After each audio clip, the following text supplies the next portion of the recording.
Say how to set up a practice and probably at some point in time aim for an NABH certification. And at this point, I thank normal Dr. Nirmal Frederick to be here, and we value your opinion in this at many points in time. Now, I've just started my hospital just about 6 months back, and I've been planning it over and over again for the last 3-4 years. And that's when I appreciate Dr. Rohit's point that it's more about planning. But one thing I did not do is go through the NABH norms when I started my planning. I was more involved in the aesthetics and the beauty of the hospital when the building started getting constructed. My architect had nothing to do with NABH whatsoever because he designs malls and he doesn't understand the concept of functionality. And so it was a little bit difficult in the beginning. Now that I'm halfway through this and my practice is running, I can see some loopholes that I created because of my own barriers to the idea, and a lot of it because of my architect's problems. The idea for an NABH certification for us is so that our system is perfect, it's well oiled, and everything works like a proper machinery, like a proper engine where everything fits into place. What is NABH? NABH is the body of the Quality Council of India. It stands for National Accreditation Board of Hospitals and Healthcare Providers, and it is one of the many internationally recognized certifications. What does the NABH accreditation mean? It means that the hospital or you are committed to create a quality environment for patient safety and for efficiency. And not only that, at some point in time also accountability if something goes wrong. Establishment of protocols are there. It's a process-driven procedure. There is a process for everything. And patients have guaranteed trained medical professionals, not only doctors, but also nursing staff and paramedicals and so on and so forth. The most tangible benefit here is for the patients because the quality is there. The rights of patients are respected, and most often the patients are satisfied. If not, their problems are addressed. But the not so tangible benefits, although present, are the staff. Because if you have a good environment and a process-driven environment where there is a 1, 2, 3 for everything, it's a system that's oiled, working environment is good, and everybody, because they have a certain roles and responsibility that is well laid out, they will have a certain ownership. The organization is definitely bound to improve with such a high level of commitment. But most importantly, accreditation provides a system of empanelment. These insurance companies will empanel you faster if you have an NABH certification. And at some point in time, particularly for bigger cities, medical tourism will play a very important role as more and more people are coming to India for surgeries. Now, what are these NABH standards? And I thank Dr. Supriya's help for the presentation here.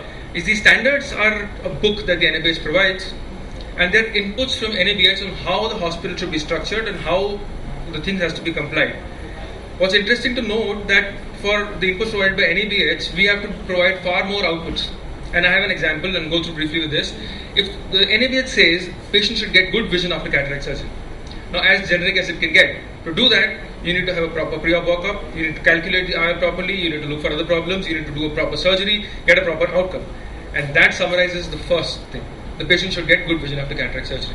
So it's not as easy as it seems, it's not as difficult as well, but it's the matter of understanding. It has many chapters, and each chapter has its value, and I think this is a little more detailed. But most importantly, when you set up a practice, what should you consider when you're looking up for an NABH?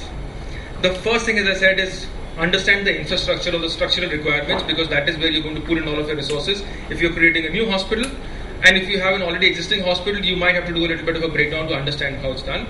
The most important part in infrastructure is the theatre, because that is where they've laid down clear norms.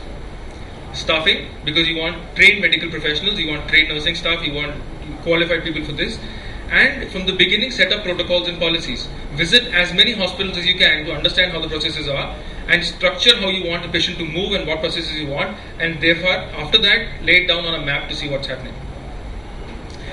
Again, as I said, building from a scratch is far easier. You need lots of documentation. You need permits for everything: fire, building permit, biomedical waste permit, and so on and so forth.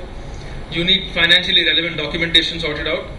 And believe me, I don't know half of this because I'm going through with this, and so I'm also learning along. And you need to undergo a lot of these personal related or recruitment related laws. You need to have a lot of committees, like a quality improvement committee, infection control committee, auditing, and this has to meet at a designated date at a predetermined interval, and this has to happen and this has to be documented. The NABH is very beautifully laid down on its website, all the details of what is required and the flowchart of how things should work. Like obtaining a copy, first you need to get a book. You need to first understand yourself. Now we are very lucky to have NABH consultants who can guide us as to how the hospital should go by, but nonetheless we'll have to go through this ourselves because we need to understand to help them to put these systems in order. You have a pre-accreditation, pre-assessment. First, you will have to put up things that you can easily put up. You'll have a visit, and you'll have another accreditation, then you'll have another visit, until you get a final certification. Very briefly, the only thing that I was really concerned about was my operating room, because that is where the norms are clearly laid out. They have and this is where even most of the ophthalmologists will be interested, because a lot of resourcing goes into creating a theatre, and a lot of it goes waste if it is not approved. Simple things like what walls are made of. They have not given us specific material, but they should be antibacterial, and there's a huge industry and a lot of consultants who will help you with this. The flooring, the edges should be coved, but most importantly, it is the air. They've the very set norms of how the quality of the air in the theatre should be. Now, the eye hospitals don't land up in a specialty category, and they land up in a general category, although it's a very specialized department. But you definitely need to have a laminar airflow. Now, in pre-existing practices, it's very difficult to put up, but in newer practices, this can be planned. They also have a sizing to the OT that says you need to have a OT that's 20 feet by 20 feet, which is extremely big a size for an ophthalmic OT. But that is what they've laid down. Not only that, they need to know how many air changes and the quality of air is like, and so on and so forth. You need to have hermetically sealing doors which don't leak the air out. And you need to have something called the pass box, through which you can pass sterile instruments in and out of the theatre. You need to have zones, which is a black zone, which is the dirty zone, where patients can go in and out, a grey zone or a semi-sterile zone, or maybe a white or a clean zone. This is just to go back to the most important thing is the room control. So there are many companies that are making theatres for us now. What the NABH emphasizes on is the quality of the air and the particulate count, the temperature, the number of air changes per minute, and the humidity levels. And all these are fashioned and sensors are put into the theatre to understand that. And it's not that big a deal, but it's important if you understand it and read the manual and go through and negotiate with companies, we can understand where we are getting ribbed and where we are not with the companies. So I have a very simple iPad-based control system, much unlike most of the gadget sensors, and this works quite as well.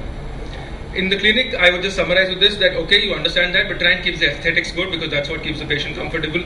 Not only the doctor's perfume, but I now have aromatherapy running in the hospital, and that keeps the patients calm at the end of the day. So thank you.